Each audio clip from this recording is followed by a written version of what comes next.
And welcome back to Shovik Sports Shit. I'm Corey. And I am Austin. We got a jam-packed episode. You ready to talk some KU football today? Never been ready for anything more in my life. Yeah. So we'll be talking about some KU football. Got lots of things to cover on that end. First, we'll start with Shovik's sports hits. Remember, that's the three biggest stories in the last week. Number three is actually something that happened just this morning. LeBron James agrees to rejoin the Lakers on a 2-year max deal worth $104 million. So much for taking a pay cut, right? Like draft son, get your coach you wanted. Hey, I want you guys to go get this, but no one really wanted to play with the Lakers. Lost out on Klay Thompson. So, what's your thoughts on LeBron? Yeah, I saw once a couple of the big free agents signed that uh, since they missed out on him, LeBron would be back to just taking the max contract. So um, it's kind of what I've mentioned on previous episodes where LA isn't as much of a destination anymore. They're just another regular franchise. And fortunately, or unfortunately, I guess, people don't really want to go play there or with LeBron. So this is kind of what you get. I see a 2-year contract, so that at best means 2 more years of mediocrity for the Lakers. Yeah, and speaking of Klay Thompson, traded from the Warriors over to the Mavs. At first, you and I were kind of having a discussion. Is he washed up? We both actually don't think so. We were both kind of in agreement on this is actually going to be a really good fit. Great fit. You have Luca, you have Kyrie, but now you add this guy he can shoot. I mean, he's like any other 3-point shooter. He can drop 20 on you in a quarter. He could also go 0 for 10 in a quarter. You just never know. But I think with fresh start, playing with Luca, playing with Kyrie, I think we're about to see a little rejuvenated Klay Thompson. Yeah, I think even from even just the person like a team standpoint, that he's not going to have to be ball dominant. He can go sit in the corner, come off screens, because he's playing with two playmakers. But for the Mavericks, that also gives him an elite defender at the guard position, which, let's be honest, Luka and Kyrie aren't known for that.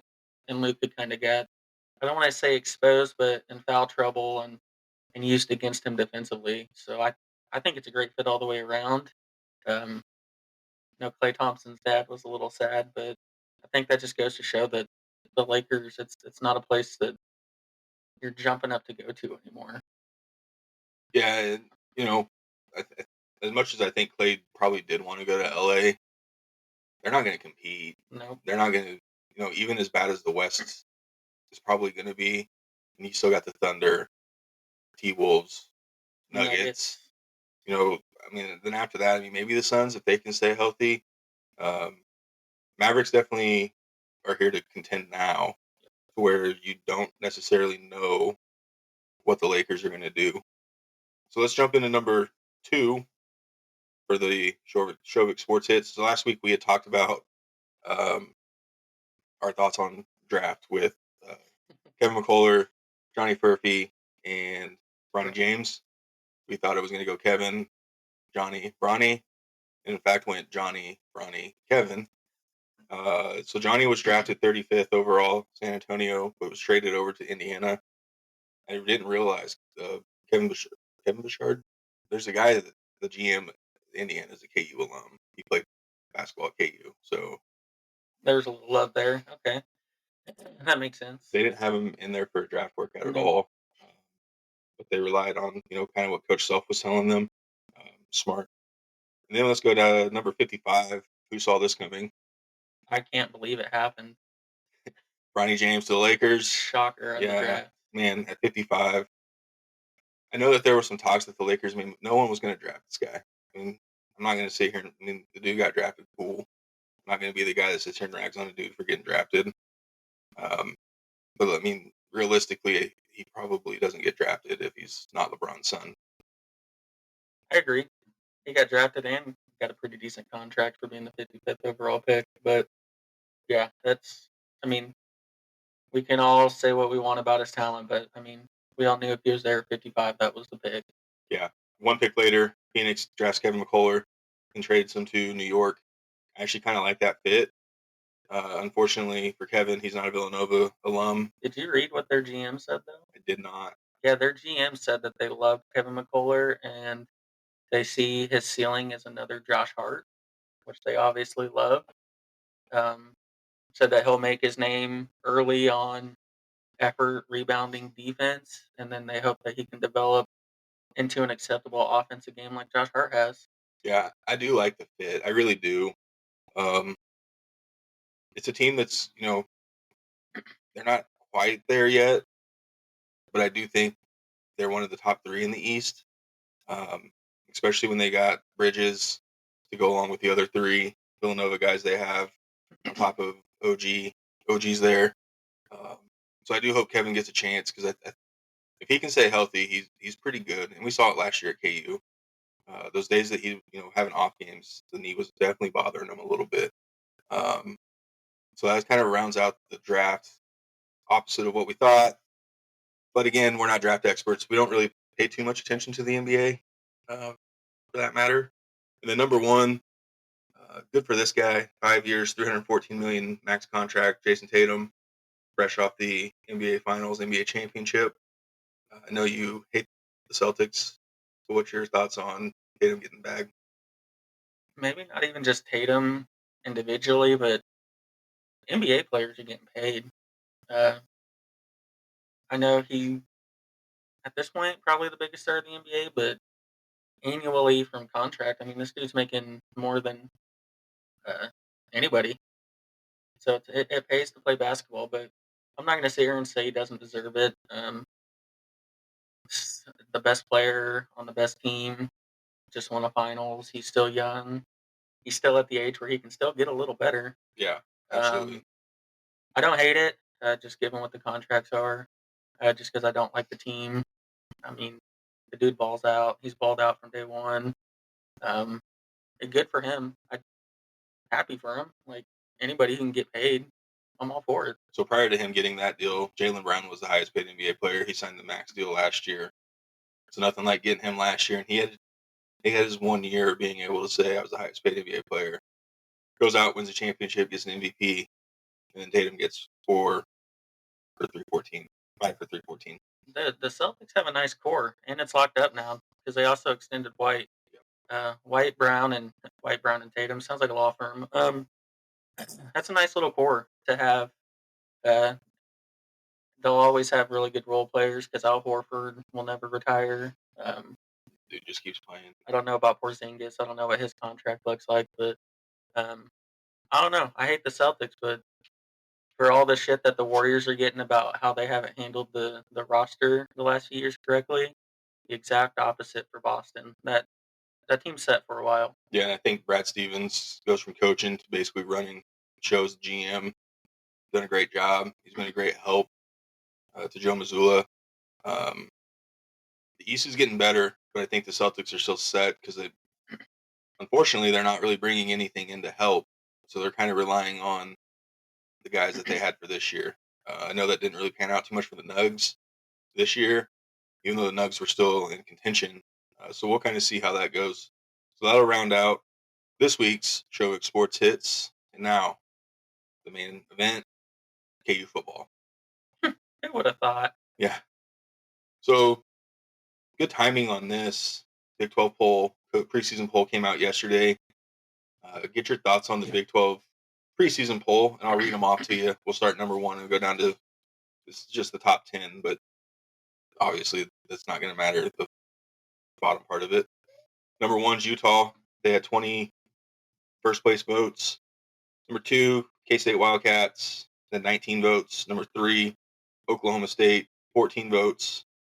Number four, KU Jayhawks, 5 first place votes. And then number 5, Arizona, they had 3 votes. 6, Iowa State, 7, West Virginia, 8, UCF, 9, Texas Tech, 10, TCU. I never thought I'd see the day where KU wasn't at the bottom. Not too long ago, we were um, consistently at the bottom, last place. Um, the fact that we're number 4 and the fact that we got votes is huge. Give us your thoughts on kind of what you think in that top 10. It's hard to say.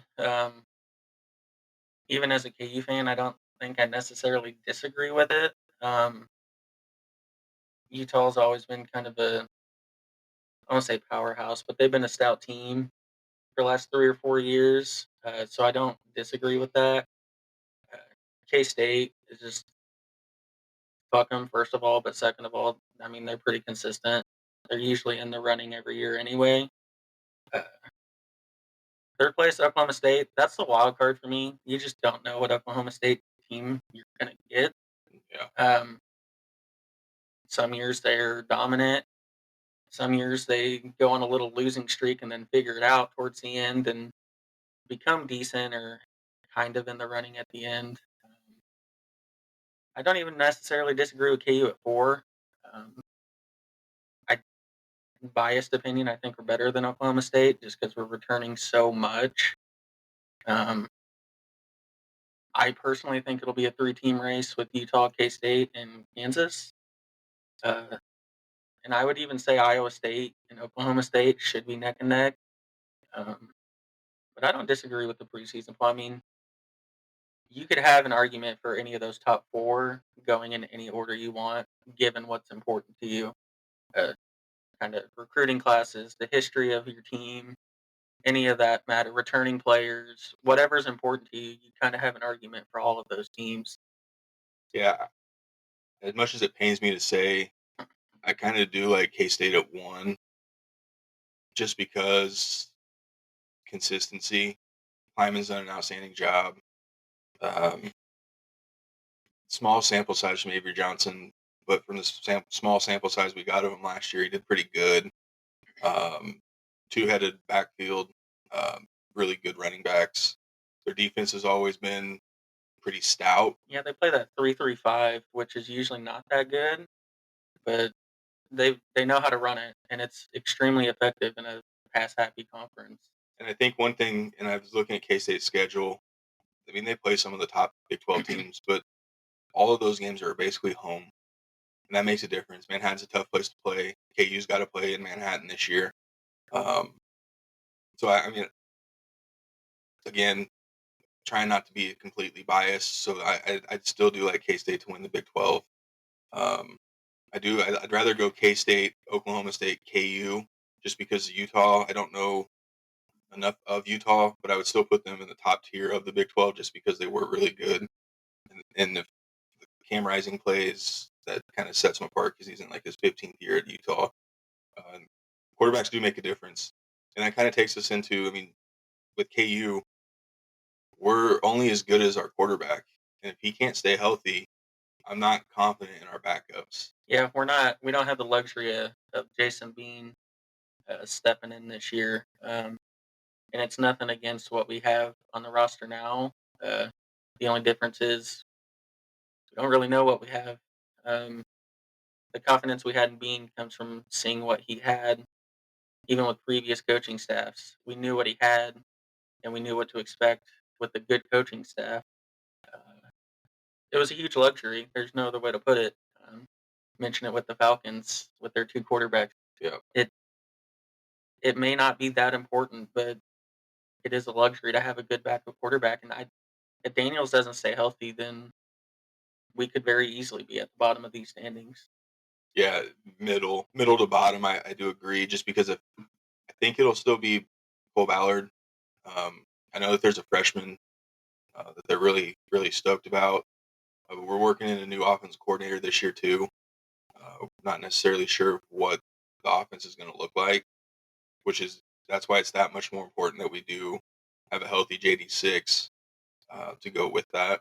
Yeah, and you know, last year's coordinator, which I don't expect it to change a whole heck of a lot. I mean, it probably will, but uh, it's a very friendly system. Yeah, Uh, got Zach Wilson drafted second overall, so yeah, and then we have the running backs and running game to where we could lean on that if we had to. Uh, Only asking the quarterback to make safe, friendly throws. Which you're right, that's still good enough to maybe end up middle of the pack. But if your quarterback play is just friendly throws, not taking chances, kind of game managing it, then you don't have really what it takes to end up at the top. So uh, JD6 is different. He's a playmaker. Yes, he Uh, really is. he's a playmaker who actually is. I mean, he's safe with the foot. It's usually playmaker comes with a little bit of a turnover risk, but so far in his career, when healthy, he avoids those. So if we get a healthy JD6, even if he misses a game or two, if it's the right games, it won't affect too much. But uh, in a whole, the season is quite literally on his back. Yeah, and I will be biased on this. I do think KU has the better duo running backs in the Big 12. Um, Kind of a shame that neither one of them were able to get all Big 12 selections in the preseason. Um, but Devin Neal deserved it.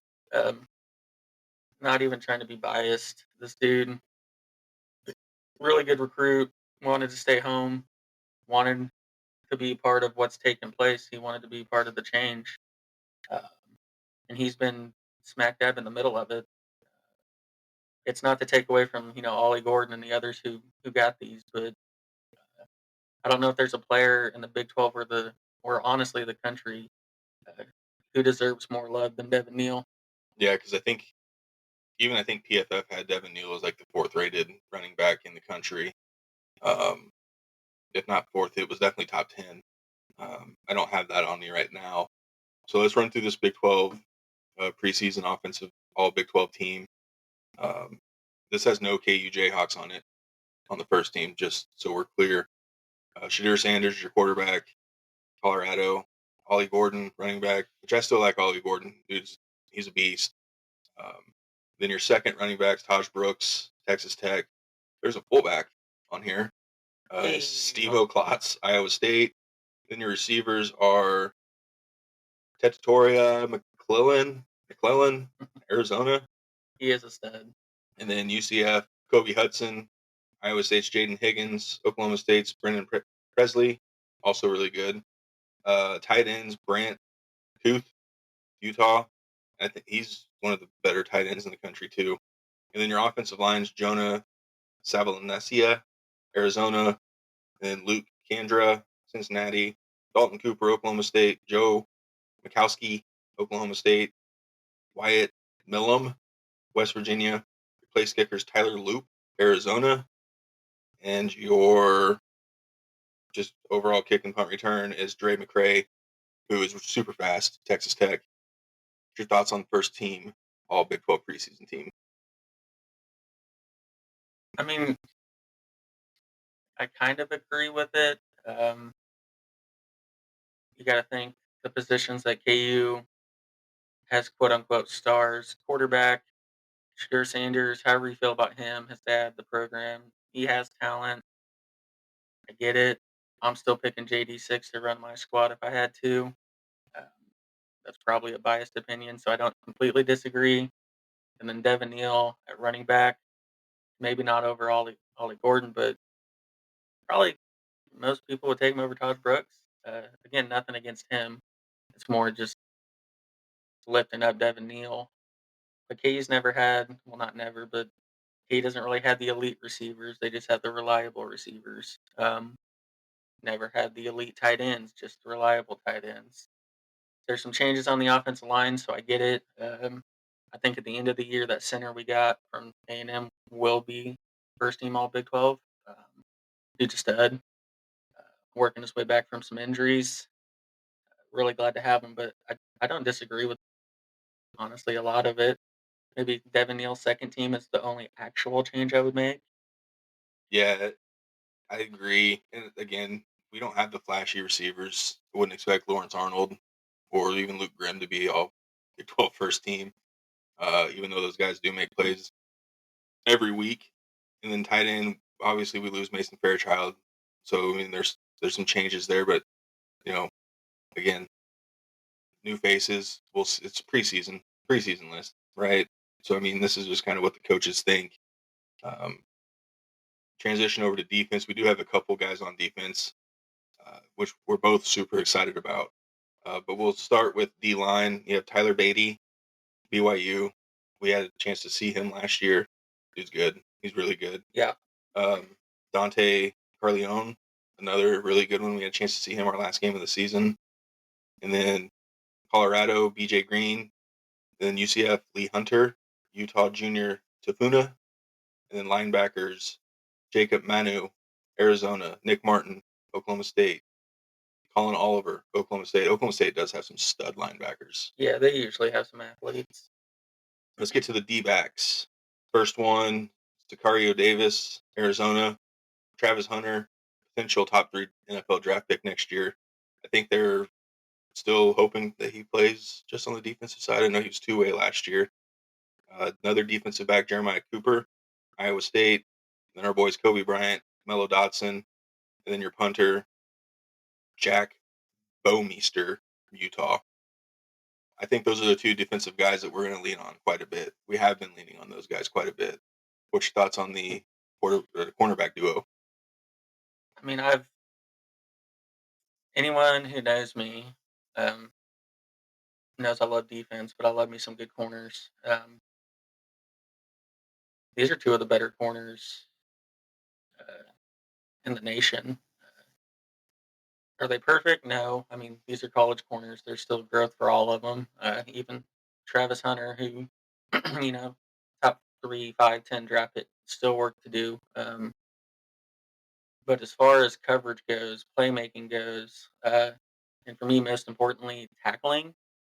Now they're kind of small, so a lot of tackles, uh, they're not afraid, so they miss some plays, kind of getting a stinger here and there. But the willingness to tackle is huge.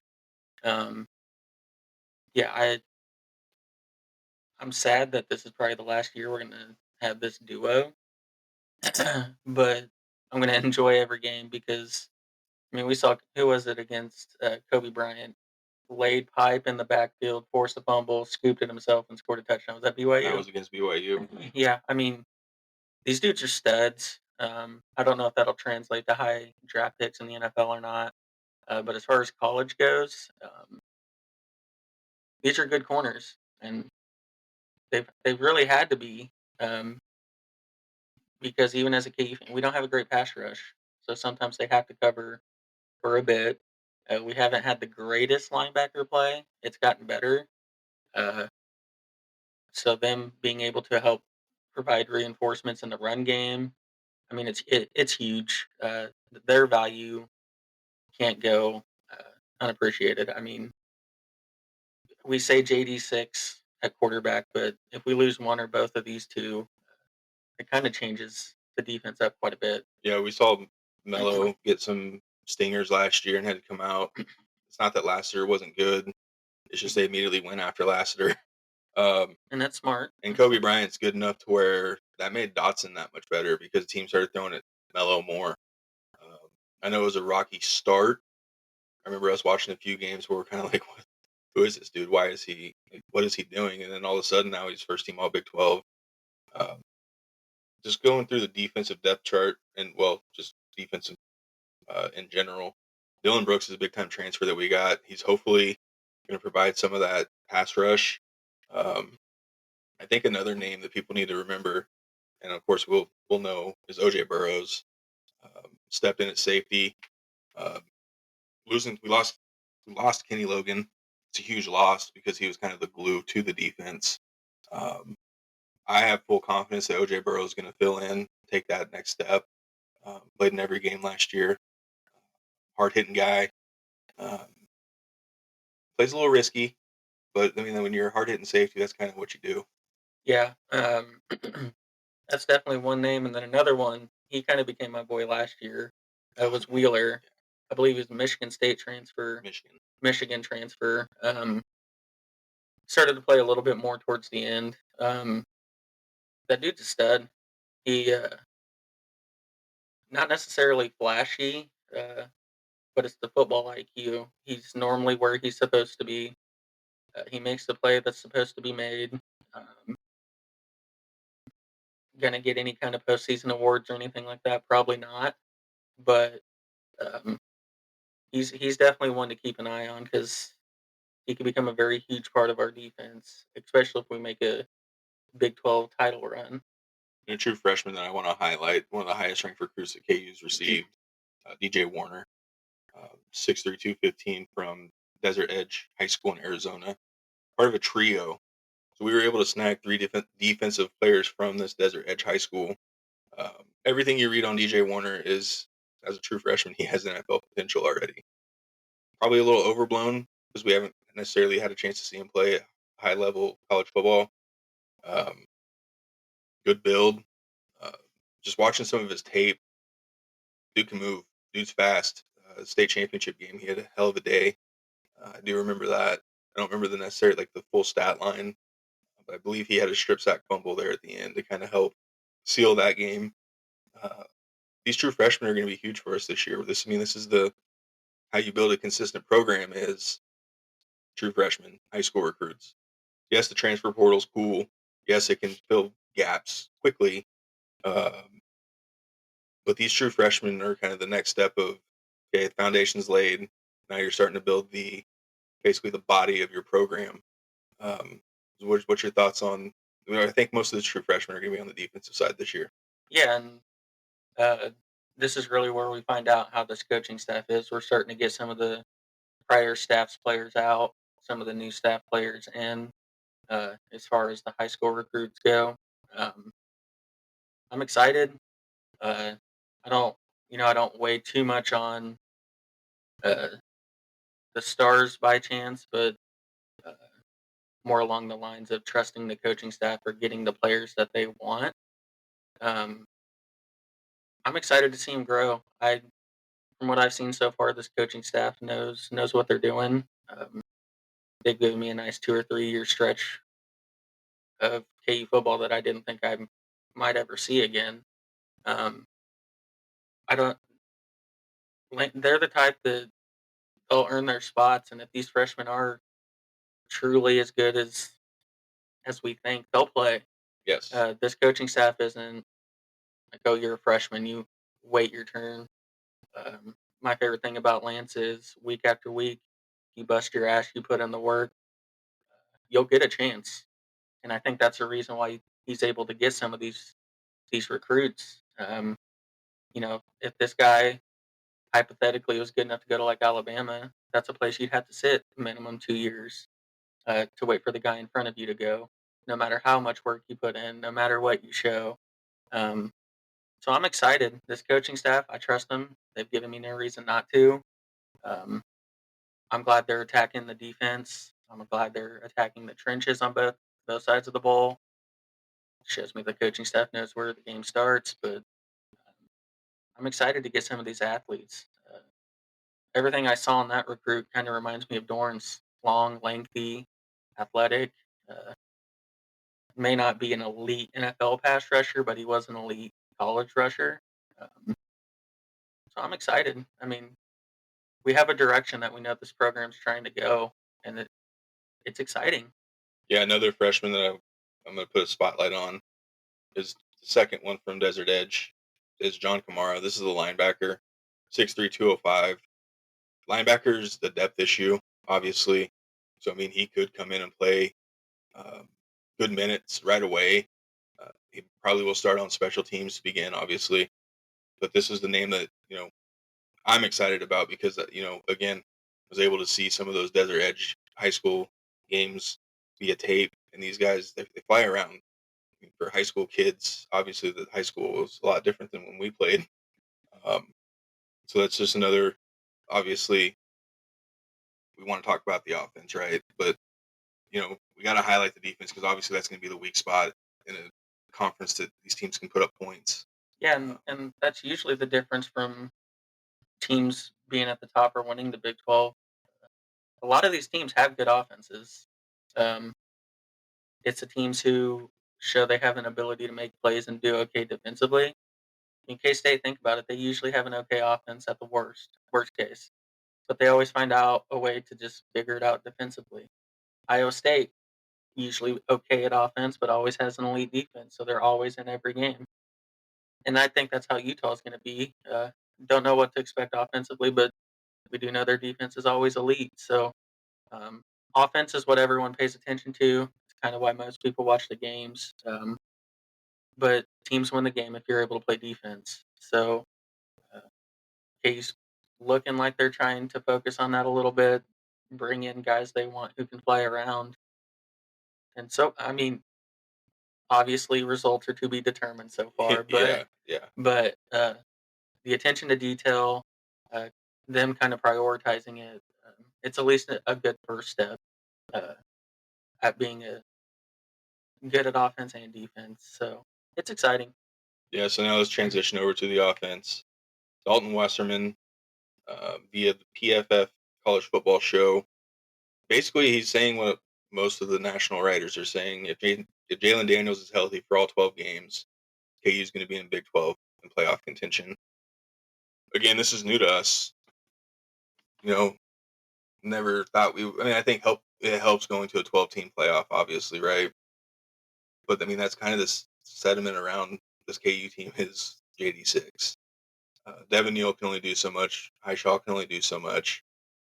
Lawrence Arnold, Luke Grimm, those guys are only as good as the quarterback getting them the ball. We don't have that luxury of Jason Bean, as you said earlier. Um, Jason Bean brought a whole nother aspect to the game because he could just take off and he's going 80 yards immediately. We don't have that. Cole Ballard's not going to take off for 80 yards if he's the second string quarterback. What's the X factor outside of JD6 for the offense this season?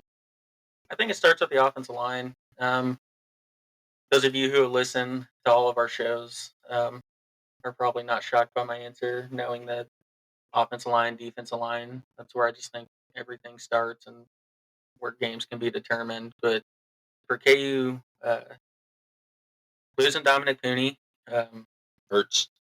I don't, whatever he is in the NFL for KU, rock solid. Didn't have to worry about him ever. Didn't really have to help him block. Didn't really set him out there. Know he's going to do his job. And then losing Mike at center, I think we got a good replacement. Doesn't mean he is good. Right. Um, so that was two veteran leaders on the offensive line. The one snapping the ball, and I mean, tackle, arguably the most important position, not quarterback on the offense. So um, I think the X factor, offensive line, not only to be able to some of these plays that we like to run take time to develop. Mm-hmm. Um, that and we're talking about JD's health. Kind of starts with the offensive line. I trust the staff enough to not call plays that put JD in harm's way a lot. So it's going to come down to the people in front of him being able to protect him. So uh, offensive line plays good. I think we're going to be okay. Yeah, and Nowitzki was a guy who came over from Buffalo with that coaching staff, so he knew literally all the reads you're looking for. Um, that helps a young quarterback. And that's why I think having him anchor the offensive line. That's when we kind of saw JD6 kind of take the next step. That's when the running game was there. I'm not going to use. I agree with your X factor to be different. It's going to be the run game. There's too many games last year where Devin Neal was only getting 10, 11, 12 touches, and we were both kind of just like we were confused because he'd have 12 carries for like 80 some yards. Then Highshaw would come in and have like 8 carries, and he'd be pushing about 6 yards a carry. I want to see us continue to use the run game. If the Big 12 defenses are weak on something, it's the run. I don't know about the new teams, obviously. Um, we have two like all conference potential running backs. These guys know how to find the end zone. Obviously, like see Highshaw learn to carry the ball a little bit better. Um, but again, he's still reliable when he's not hurt. Yeah, and I mean the only thing I can think of is, I mean we know it. Uh, Real fans of college football, more specifically the Big 12. Uh, I mean when you have a running back stable, um, you kind of use them all, and keeping people like Devin Neal fresh, I guess, might be a reason. The more you carry, the more risky, but especially when you have the stables. So, I mean, I agree. I still think 10 to 12 carries is a little light. I'd like to see him push 15 plus with Highshaw getting 10 to 15. There's no reason um, both of them couldn't get 15 to 20 carries a game. Um, they're that good. But yeah, the running back stable we have is going to be huge. Uh, just like you said, defenses are weak there. Um, the more we run, the less hits JD takes. Kind of all circles back to that. So I think our two X factors go hand in hand as well. I mean, offensive line play has to be good to run as well. So I agree. Running backs, health, and then usage, big X factor.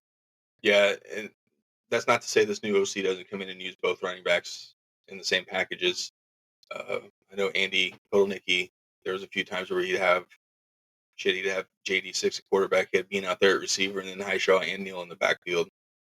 Didn't know what the hell was going to come, and it makes the defense think a little bit. Um, we're just two dudes that do a podcast. We don't know anything about what these coaches obviously know way more than we do. Uh, but I like to think we know just enough to where we kind of have an idea of what it should look like as far as offense goes. You don't have that much talent and not be able to get it, use all of it. And I know there was times last year where Lance would even say, "Yeah, we understand it's hard to get into a rhythm when you're rotating running backs in like we are."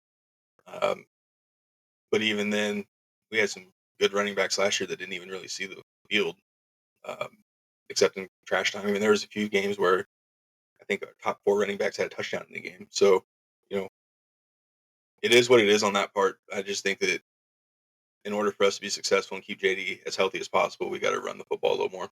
I also want to point out, just because I don't know if the conversation where we're headed with this will present an opportunity for me to say it. Um, the amount of love and respect and appreciation that all of KU fans have for Luke Grimm. Um, I know we haven't really said his name. He very well could have been an X factor. I don't know if he'll have an NFL career. It's undrafted Kansas City receiver just written all over it. Honestly, if they're He's a Hunter Renfro. yeah, if they're the dude's reliable. I don't know how they didn't game plan against it, but every crucial time we needed to throw, just put the ball in his area and he was going to get it. And I don't mean just with he has good quick route running, he gets open, but even like contested catches, like the Yeah. dude goes up. And so I just want to make sure we point out that although we're talking about offensive line and running backs and JD6, uh, this offense would be significantly worse without Luke Grimm uh, out there all the time, but most importantly during crucial times. Yeah, even Jason Bean last year. Now Lawrence Arnold and those guys got theirs, but when it came down to a huge 3rd and 8 or like a 4th and 5 or something, who are you looking for? You're looking for Grim Reaper, obviously. So yeah, I kind of like him flying under the radar. Cool. Um, I do think he has an NFL career. I think he'll be an undrafted guy, get a tryout. But the dude works and he catches. And I do see a lot of Hunter Renfro in him. May not be as like polished. Yeah, and he's not as built, which is what I think is going to hold him back.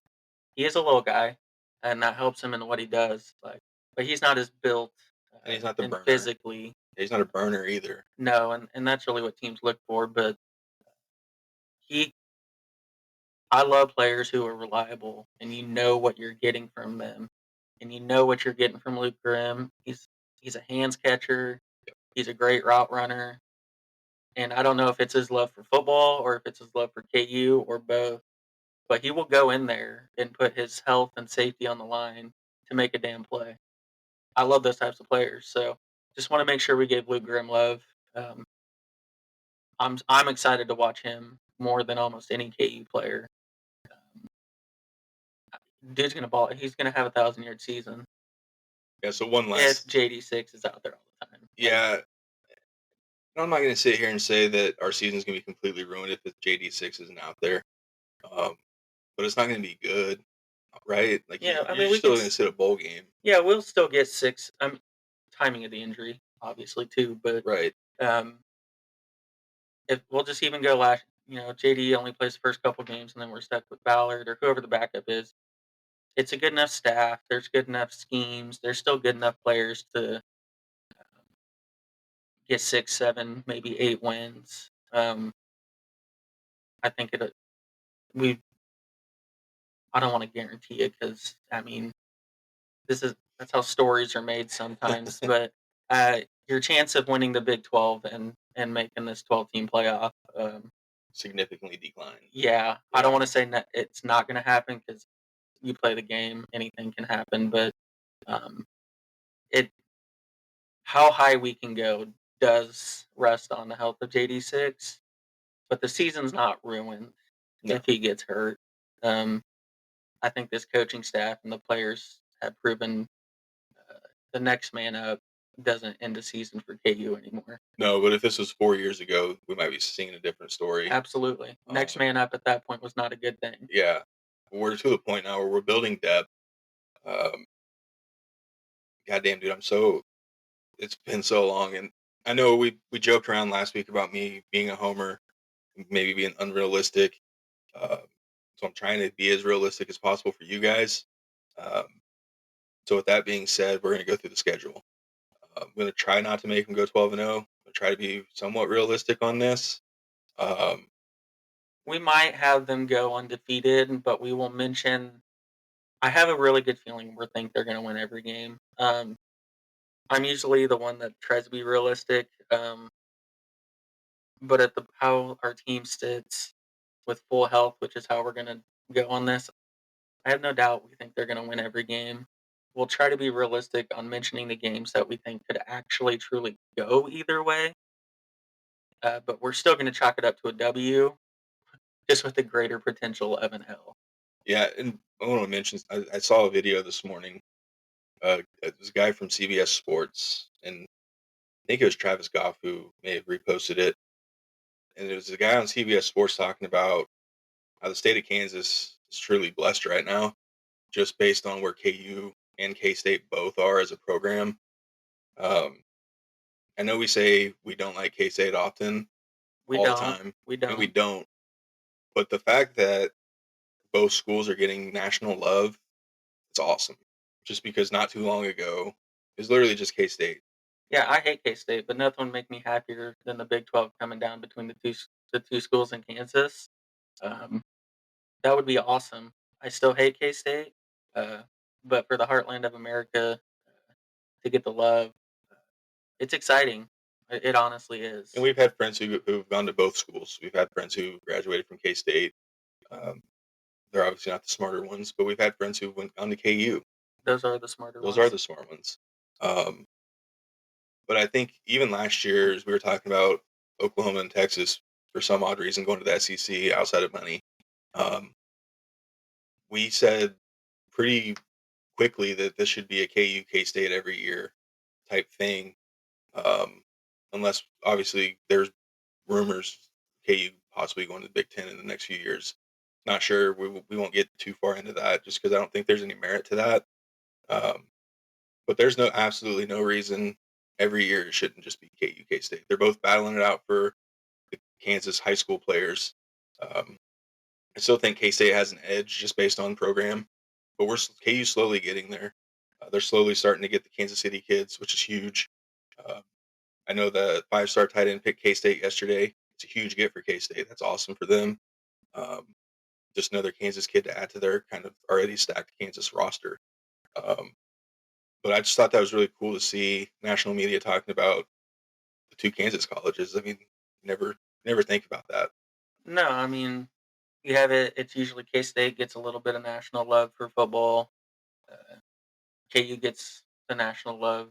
Well, not really. They're kind of hated in basketball, but as far as talent goes, they're usually the one that gets love. Uh, K State usually gets a little more love in basketball than KU did in football. Um, but it would be awesome if in both sports it came down to the state of Kansas. I know we live in Missouri, but we always say fuck Missouri. We're always going to be Kansans at heart. Prefer that. Always will. Um, and to just see them get love, that's the first step towards being awesome.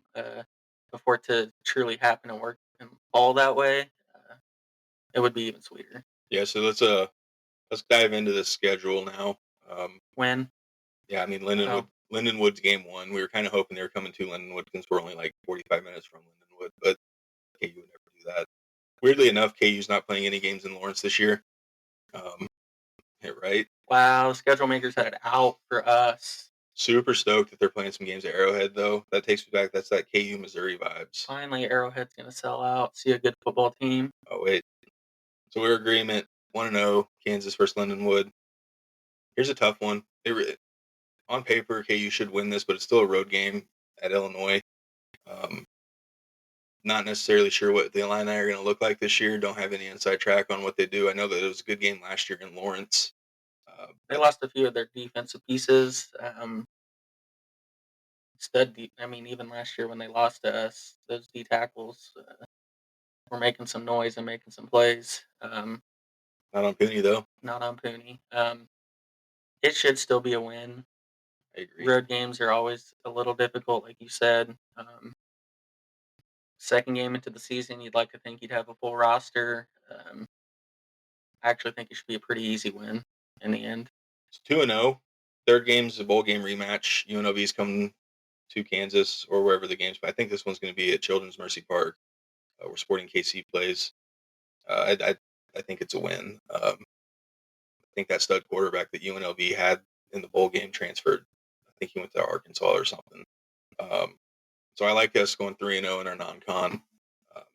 Yeah, I like a win there. I think that'll be more of a shootout than people think. Kind of like the bowl game. Yeah. Should still be a win.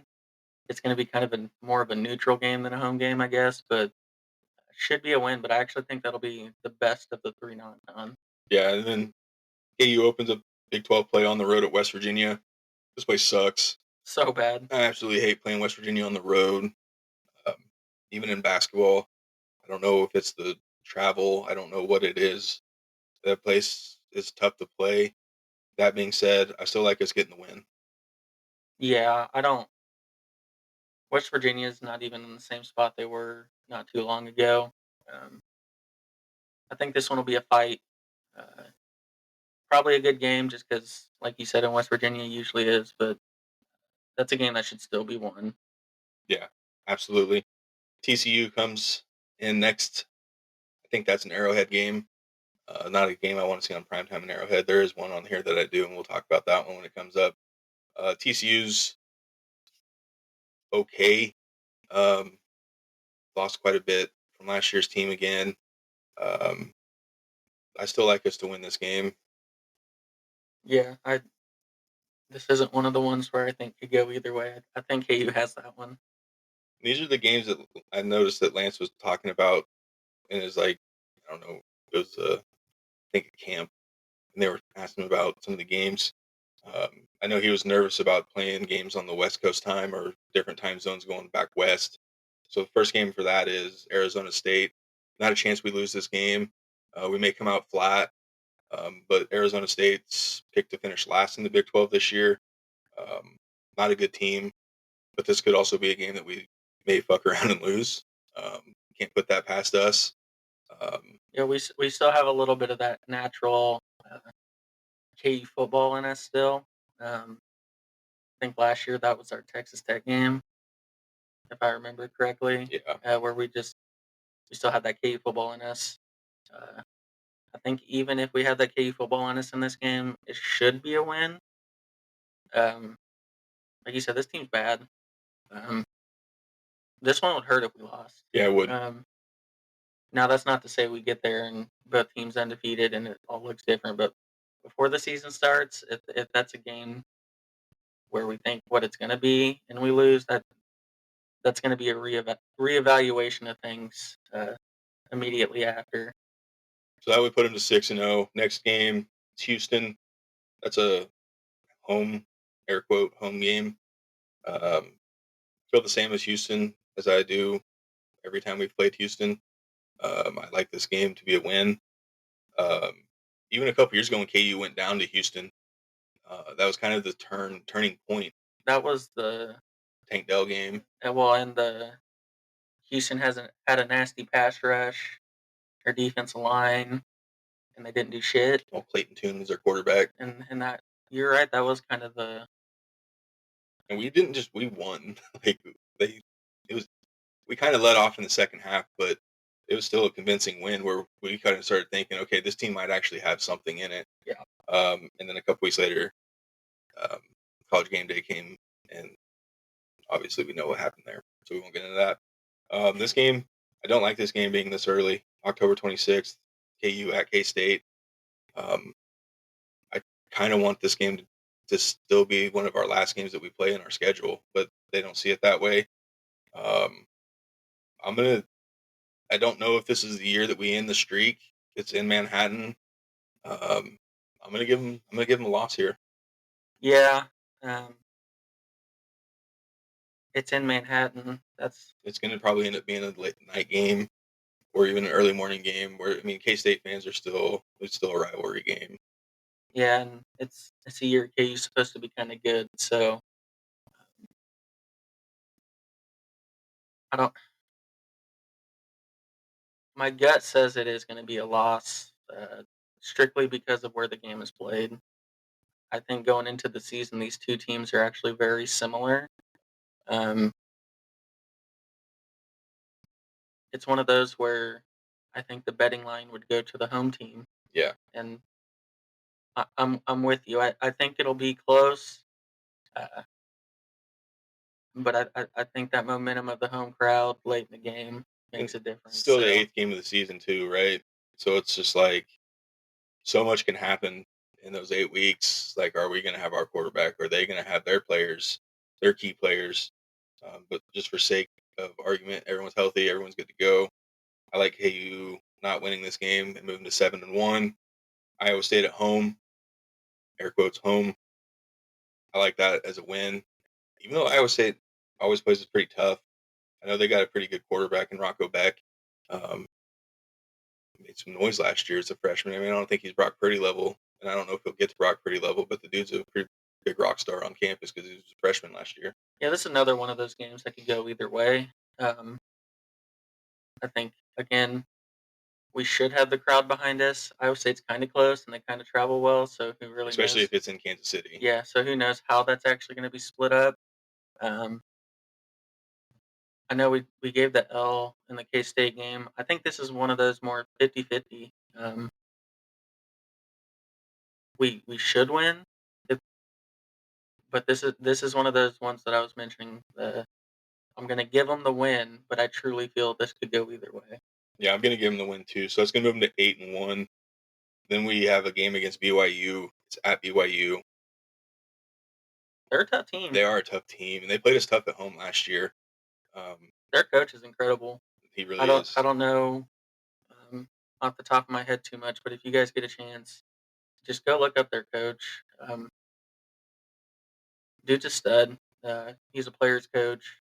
He gets the most out of his players. Built a solid program. Really has a lot of respect for him. This is another one I'm giving us a W. Not quite thinking it could go either way, but it's one I wouldn't be shocked if we didn't win. Yeah. So 9-1. This is the game I want in Arrow. It is at Arrowhead. I do know that, and this is the one I do want in prime time. Colorado. Colorado's coming in. Arrowhead with their circus. I don't know what to expect from Colorado this year. We'll have a good idea by the time, though. Yeah, we'll have a really good idea by the time. On paper, their roster's really good. Coaching staff, not so much. Because I do know that they had, I think Pat Shurmur was going to be their offense coordinator. He might still be their offense coordinator. As a Broncos fan, that's a terrible idea. I don't know what Deion's thinking. But hey, do your thing, Prime. I like KU to win that game in Arrowhead, prime time, hopefully. They're all show. Lance will have these guys focused and ready to go and not buy it into the circus. I hope. I hope we're not heading in that track of, hey, we're winning some games now. We can start running our mouths and let's not join the circus. Yeah, let's not do that. If that goes as planned, I do like us to win 10-1. I hope we beat the absolute piss out of them. I agree. That's all I had to say. So I have them as a win. That's 10-1. Then we end the season. We end the season at Baylor. This isn't the same Baylor team. They're still a dangerous team. They're one of those offense teams. They usually have high-powered offense. And who knows what we're playing for on November 30th, the last game of the season? Like, is it a must-win, or is it a win and you're in the Big 12 championship? Right? Like, there could be so much going on. I like it as a win. I like it as a win on paper. without knowing what's at stake. Team versus team, normal game. I like us. Yeah, so that's 11-1. I think that's a good enough record to get us into the Big 12 championship game. Uh, I think it's KU K State Big 12 championship game. Now that could be just us wanting it. Um, but I'm still going to go out and say it's going to be KU K State. Winners obviously in the playoff automatically. Um, Loser, you got some hoping and praying to do. Helps that there's 12 teams, but I just don't know how that selection is going to go. You got to think at least 6 spots are saved for the SEC. Probably. So 7 if you include their automatic Yeah. championship. So um, yeah, I don't know if it plays out how we said and we lose to K State in the season. Um, I think we'd have to beat them in the championship game to get in the playoff. If we lose to them a second time in the championship, I think we'll be right on the outside looking in. I know 2 loss teams are usually starting to get into the rankings right in that low to mid-teen range. Um, Unfortunately for the Big 12, you're probably going to take a 3, maybe 4 loss SEC, potentially Big 10 school um, over us, just given their natural selection. The committee hasn't changed just how many teams get in. Um, so if it plays out how we do, we'd have to win that championship game because 2 losses to K State, that'd have us on the outside looking in. It would. And we're not playing the top tier Big 12 schools that are in the preseason rankings. And obviously those are just preseason rankings, so those don't really matter. Yeah, who knows? Maybe Colorado will be a top 15, top 10 matchup at the end. Like Yeah, so things can change for sure. yeah, so it really depends on how like are your losses really bad losses. Um, I think overall I do have KU going 10-2. Um, Unfortunately, I don't think this is our year for the playoff. I think the defense is still lacking just a bit. I still do like K State winning the Big 12 just because of their overall roster, and it's not that I don't think they have a better coaching staff. I don't, They have a good one. and They their have a good coaching staff is coaching. good. They Yes, really do. it's just their overall body of roster essentially. And it's kind of at this point, their program's at a spot. It's in their DNA. It's kind of in their pedigree. That wouldn't. I mean, that's just who they are right now. Yeah, They're in a good spot. They have a good roster. I hate them. I hope they lose every game. But realistically, I do think right now they're the best team. and I think worst case you go 9-3 into a bowl game, you win your bowl game. That's still a 10-win season. That's still something to hang your hat on. Um, I know it may be a little disappointing for these guys that are going into their final year, um, but there's nothing. There's absolutely nothing to be ashamed of going 10-3. You're leaving the program absolutely better than you found it. Um, yeah, the fan in me wants KU to go to the playoff. I'm going to be pushing for them to go to the playoff every year or the whole season. When we do our KU uh, reviews throughout the season, I hope we're still sitting there undefeated and we're flirting with that top 10. Um, Realistically, I don't think KU has that firepower quite yet. And again, I think maybe the back of my mind is the health of the quarterback. Yeah, I'm with you. I think with the expectation and people flirting out the playoff and Big 12 title, people are kind of getting it set in their minds that uh, it's that or bust. But that's not true. We have to remember where KU football program was just even a few years back. Um, Or by week 2, we're not sitting here saying, "Oh, hey, late night's coming up." yeah, so I mean, I know there's no moral victories. That really doesn't matter at all. Um, but as long as we don't come out and shit the bed and we do get that 8, 9, 10 wins and continue building, it'll be good for the program moving forward. I just think it's what the media is saying and kind of the hype around Big 12 title, potential playoff. That's what people are starting to expect. But we can't lose sight of we're still KU football. We're still trying to build towards better. Um, and it's not a bust of a season if we don't make the playoff or win the Big 12 title, unless we completely shit the bed. Then we'll have questions. But we can just hope for a good season, a healthy season. Hope we do reach that I don't even not even 6, 7 win mark anymore. We got to get that 8, 9, 10 range uh, to keep improving. So I hope everyone doesn't get upset or kind of write the program off if they do lose a game or two here or there. It's still KU football, y'all. Yeah. Like, it's awesome that we can even have conversations like this, but we still got to keep it in perspective of the shit doesn't happen overnight. Um, this We, is even a 2 or 3 year process to even get to this point, and that's still pretty quick for a program turnaround from where we were. So let's just enjoy the season. Um, you'll see plenty of W's. yeah. I'm confident on that, and I hope we can be sitting here this time next year just as excited, or if not even more excited, uh, just because of the progress we're continuously making. Yeah. No, I totally agree. Progressively getting better is better than what we were, right? So I'm all for it. I think it's gonna be a fun ride. I hope so, just because I know, even though I have Denver being okay this year, kind of relying on KU to carry my fandom. So that's gonna wrap it up for this week. Next week we are going to start our fantasy football talk. We are Hey, fantasy football quarterbacks. I know you're super excited and you love talking fantasy football. Make sure to find us on Spotify. Give us a like, rate, review, and then find us on Instagram. If you want to come on the show, let us know. I know there's a bunch of podcasts that are following us on Instagram that I'm hoping to start working with here in the next few weeks, especially with them being football ones. So again, give us a like, rate, and review us. We'll talk to you guys next week. Rock Chalk.